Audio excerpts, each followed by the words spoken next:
Saya rindu kat mak saya. Dulu dia cium saya lap. Dia peluk saya tepis.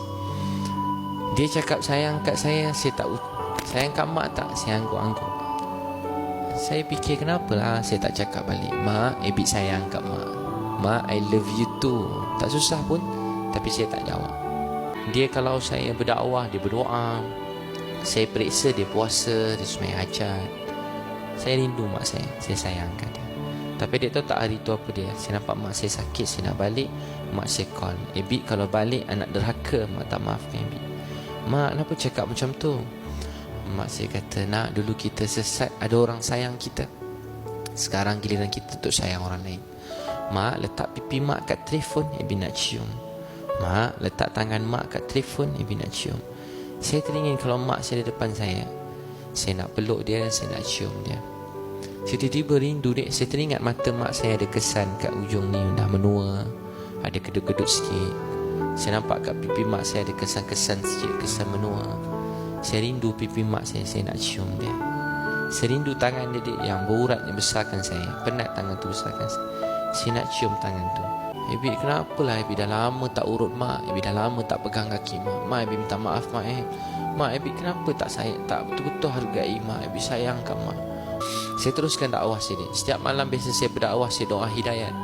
Itu kali pertama. Setiap malam adik tahu saya doa apa? Ya Allah, tolong sembuhkan mak saya. Ya Allah, sembuhkan mak saya. Ada ni saya doa, Ya Allah, sembuhkan mak saya.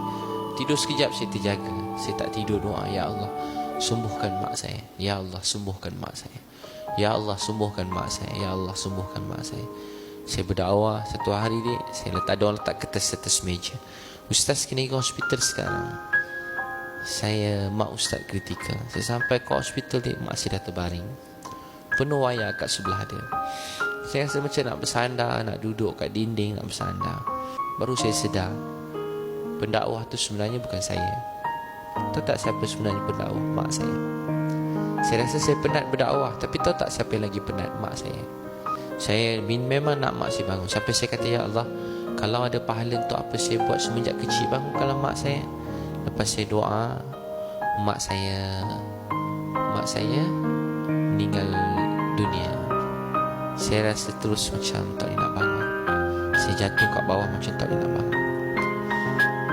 Saya tak pernah rasa macam tu. Adik tahu apa saya rasa masa tu dia? Saya rasa macam tak nak bangun. Saya rasa macam tak nak buat apa-apa. Saya tak nak kerja. Saya tak nak buat dakwah. Saya tak nak buat apa-apa. Maaf saya cakap, saya macam tak nak buat apa ni. Saya cuma nak mak saya. Tapi Allah ambil pada saya mak saya. Tapi dia tahu apa saya rasa. Saya bangun, saya cium mak saya. Ya Allah, terima kasih ambil nyawa mak saya. Inilah doa saya 20 tahun lebih dulu.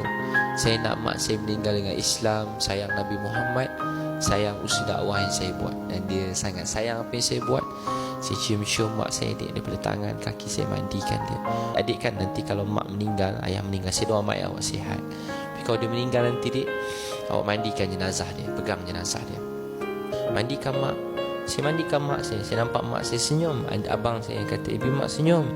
Saya pun, pada tadi saya tengok mak saya senyum. Pada tadi saya nampak mak saya senyum. Saya nangis tapi mak saya senyum. Itulah ubat pertama yang hadir dalam hidup saya.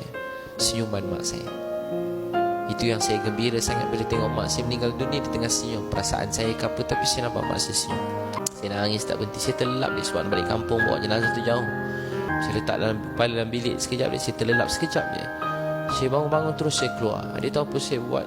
Saya buka jenazah mak saya. Saya cium jenazah dia. Saya tiba-tiba rindu nak cium dia. Saya buka tu. Yang lain semua dah tertidur kat keliling mak saya. Saya buka muka dia. Saya cium muka dia, tangan dia. Saya tiba-tiba macam nak cium dia. Saya letak muka saya kat muka mak saya. Saya cium dia. Saya pergi ke mana-mana, saya keluar balik, saya pergi kat mak saya cium dia semula. Saya rindu bau dia. Mak saya dah meninggal dunia. Saya kebumikan dia. Lepas saya kebumikan dia, saya teringat, inilah wanita yang sangat hebat dan baik dalam dunia. Lepas saya kebumikan mak, dia tahu apa saya buat? Saya cakap ke ayah saya, ayah mak dah tak ada. Dulu mak selalu peluk Ebit. Ebit nak peluk ayah boleh? Saya peluk ayah saya. Saya cium dia. Ayah saya pun nangis. Saya cium pipi dia. Saya cium dahi dia. Saya cium bahu dia. Saya cium bahu kanan kiri dia. Saya cium tangan dia. Dia dah 80 tahun dah. Adik tahu sebab apa? Macam itulah mak saya cium saya dulu. Awak mungkin tak rasa nilai ciuman mak awak. Awak tahu tak awak sedar nilai ciuman dia bila? Satu hari nanti, bila dia dah tak ada. Saya bangun tidur, saya cari mak saya. Awak bangun, awak cari mak awak. Awak cuba cari dia, tapi dia dah tak ada kat situ. Awak bangun, awak cuba nak cium dia, tapi dia dah tak ada. Awak teringin nak dengar suara dia. Saya cari handphone, cari video-video suara dia cakap. Tahu kokok saya pernah rakam. Saya tak pernah rakam mak saya cakap. Saya cari suara dia ni. Ya adik semua, kalau awak ada mak ayah, jaga dia dengan baik. Sayangi dia, hormati dia, muliakan dia. Dan jangan susahkan dia. Saya sedih tadi tengok anak-anak lawan mak ayah. Anak-anak sekarang muda tinggal sembahyang. Ada anak-anak buat perkara yang tak baik. Saya tak benci dia, saya sayang. Kat mana-mana anak-anak muda ni saya sayang. Tapi saya tahu awak cuma anak-anak yang baik. Awak anak yang baik, cantik, sempurna depan saya. Jadi untuk tu dek, kita belajar sesuatu daripada sini. Dan jangan terlepas macam saya. Saya tak nak awak terlepas macam saya terlepas. Saya pergi kursus-kursus macam ni dek, tengah malam banyak kali saya bangun, saya cari suara mak saya. Sakit tak rasa dia. Saya nak sangat dengar suara dia. Bangun-bangun tak ada suara tu. Sampai saya tengah ada sekali kat Sabah tu, saya program mak saya dah meninggal. Saya sandar kat almari tu dek. Saya bangun, saya cari mak saya, dia tak ada. Oh, mak saya dah tak ada. Saya ingatkan dia, oh mak saya dah tak ada. Saya balik rumah, saya buka pintu bilik mak saya, tapi dia dah tak ada dalam bilik tu.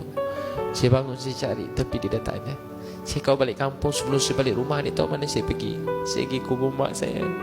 Sebelum saya balik KL, semesti saya bawa anak saya, keluarga saya singgah kubur mak saya. Saya turun, saya tengok mak saya dulu.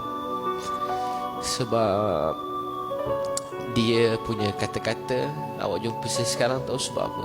Sebab doa dia. Kalau awak ada nampak baik kat saya, kalau awak ada nampak baik kat saya, baik tu bukan saya, baik tu cuma mak saya. Semua cuma mak saya sayang. Jadi awak jangan terlepas dia, jaga mak yang baik-baik.